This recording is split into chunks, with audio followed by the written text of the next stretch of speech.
To understand all this, to get us back into realignment, we have to understand human scaling. That's where we talked about Dunbar's number. This is 150 people. This is a channel capacity. And what do I mean by that? It even gets even more sensitive. So there's something called a sympathy group. A sympathy group is the number of people who, if you were to imagine their death, it would be absolutely emotionally devastating. For the average person, when asked to create this list, it's 12 people long, okay? And so that means that we are incredibly sensitive to loss for some people. So it's really, this isn't, when we talk about human groups, it's not a question of morality, it's actually a question of energy, because it's incredibly expensive to cast empathy on somebody.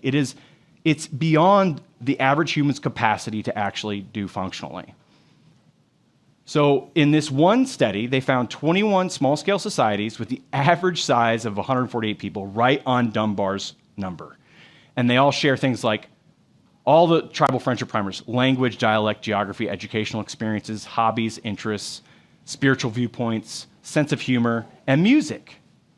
And so here we have, this is the scales that I think you guys really need to think about when you're organizing your teams. 5 is kind of like a military fire team. It's like your closest trust circle, right? 15, you can expand it out because you can have multiple of these circles coordinate on tasks that require a larger number of people. 50 might be something like a department. You don't want to get much bigger than 50. In fact, churches thrive at this number of 50. When they scale beyond 50, they start collapsing, dividing, and start having too many differences of opinion. And 150 is the number of deep relationships you can have. So think about this from a workplace perspective. Really, the camp was the first corporate entity where reproductive fitness was the goal and calories was the currency, right?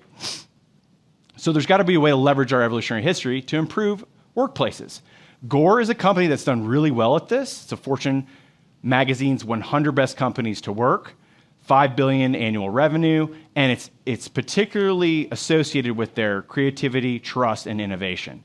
They never break Dunbar's number of 150 when they are working on these particular tasks. And they have specific task force that are 5 people only.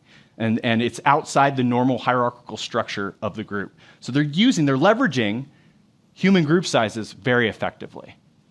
This was a fascinating study by Google. Took 2 years. They analyzed 180 teams and 37,000 employees. And their primary research question: what makes the perfect team? What makes the perfect team?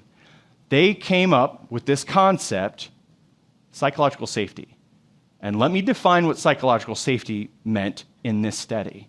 It meant that you could voice a countervailing opinion without fear of reprisal. You could voice a minority opinion without fear that that group is going to adopt a tyranny of the cousins approach and say, you can't be part of our group because you don't think exactly like us. It was actually psychological safety was one of the primary drivers.